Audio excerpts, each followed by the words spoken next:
Давайте к нам в прямой эфир. Ну, здравствуйте.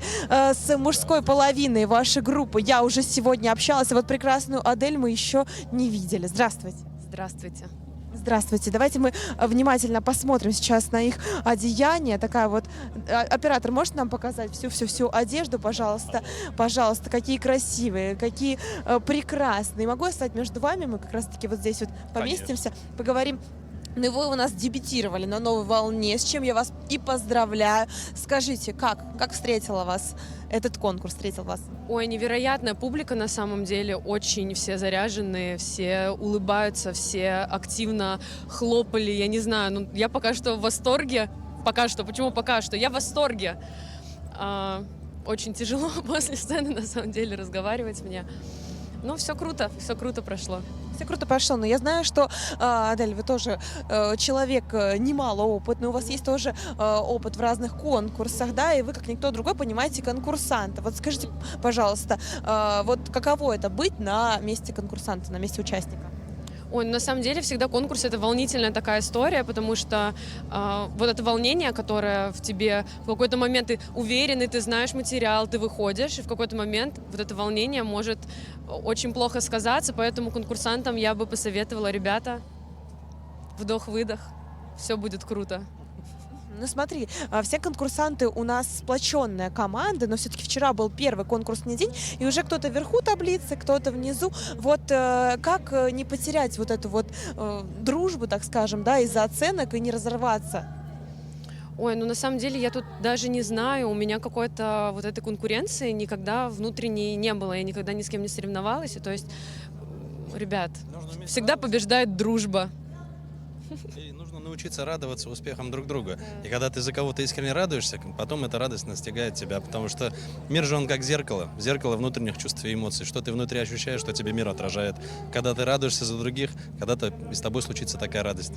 Так, я знаю, что вы моему соведущему Саше рассказывали про концерт, который был в Монголии, правильно? Или нет? Да, и вы говорили про какую-то сумасшедшую энергетику, которая была там. Сравнится ли «Новая волна» и сцена «Новой волны» с этой энергетикой? Кто мне скажет? Да, конечно.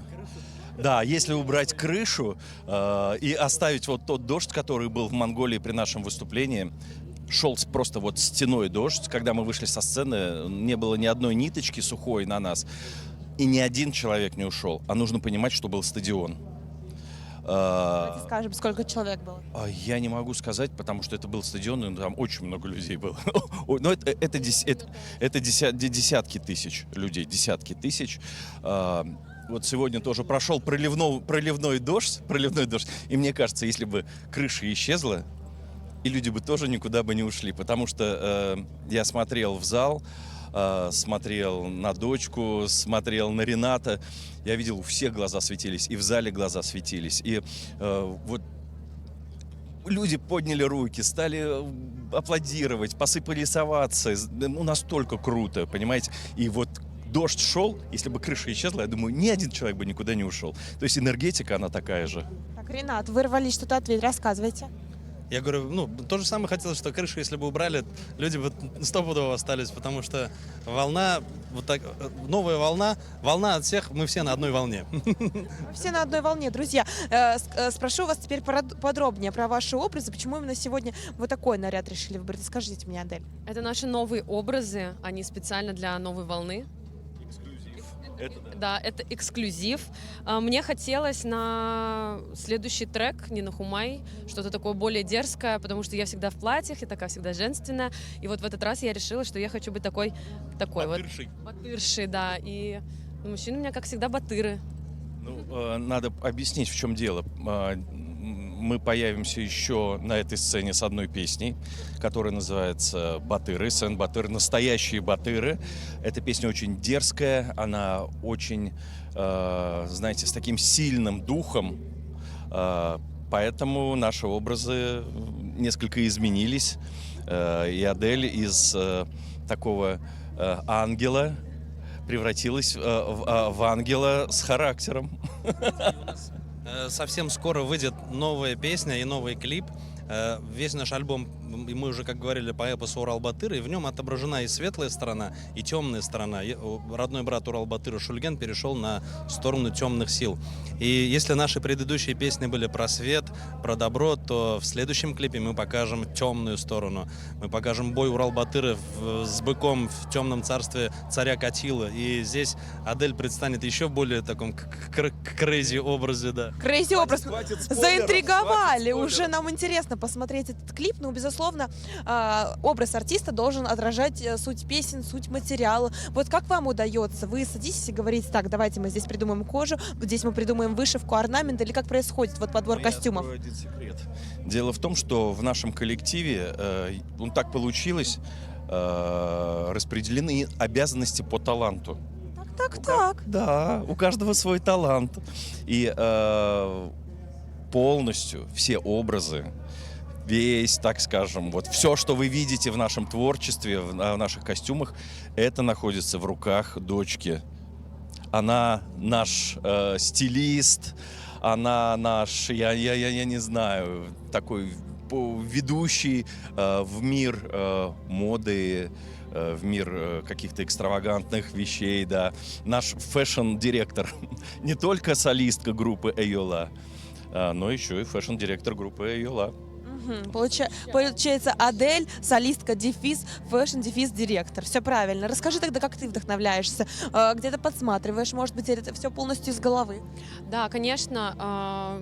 Изначально я отсматриваю референсы по костюмам, что бы я хотела по формам, там какие штанишки должны быть странненькие, там, я не знаю, рубашечки странненькие. Потом мы это все собираем с художником по костюму, компонуем, отрисовываем, и вот получается то, что получается. Я стараюсь выбирать все современное и добавлять в это орнаменты, этнику, ну то есть вот вышивки, вот всякие вот такие вот истории. Поэтому вот оно получается современно, но по-башкирски. А есть такое, что вот, можно сказать, часть коллектива говорит: нет, дочь, мы такое вот не будем надевать, нам это не нравится, давай что-то другое. Мы в этот момент делаем вот так. А девушка всегда права. Не, на самом деле никогда такого не было, они очень послушные в этом плане. Так, хорошо, а если они тебя слушаются в плане одежды, в плане какого-то стиля, в чем ты их слушаешь? Во всем остальном. Во всем остальном. Анекдоты от них слушаю там периодически. По-другому не работает никак. Да, я всегда говорю, с одной стороны, в нашем коллективе лебедь, рак и щука. Почему? Мы три абсолютно разных творческих единицы. То есть вот Ренат, он мультиинструменталист, человек, который знает башкирский фольклор от и до, который прекрасно владеет вот таким потрясающим инструментом, как курай. Мало кто владеет этим Мы инструментом. продемонстрируем обязательно. Да. Это вы должны понимать, что вот вроде бы вы смотрите, и в руках его находится какая-то тросточка. На самом деле в его руках находится душа Башкортостана, душа нашей земли. И вот эта душа живет в Ренате полностью. Он, можно сказать, не можно сказать, он духовный наставник нашего коллектива. Адель у нас дизайнер, лицо нашего коллектива, потрясающий голос. Ренат засмущался, будто бы нет. Посмотрите. Сыпешь нам комплименты. Потому что я вот после выступления такой в вас влюбленный, так мы молодцы, такие мы молодцы, так классно выступили. И на самом деле это правда. А я инженер. Коротко и ясно, я инженер. У нас на самом деле 3 разных поколения.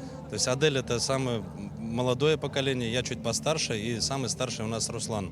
Поэтому охват нашего творчества 0+, там 80-90. И это так интересно работает, знаете, вот все, что связано с фольклором, это моя зона ответственности. Именно внутренняя начинка самих песен, внутреннее устройство. Я очень давно, как сказать, всю жизнь этим занимаюсь. У меня есть мои духовные наставники, мой учитель, его супруга, которая написала слова, тексты песен, да, наших, Диана Кильдина.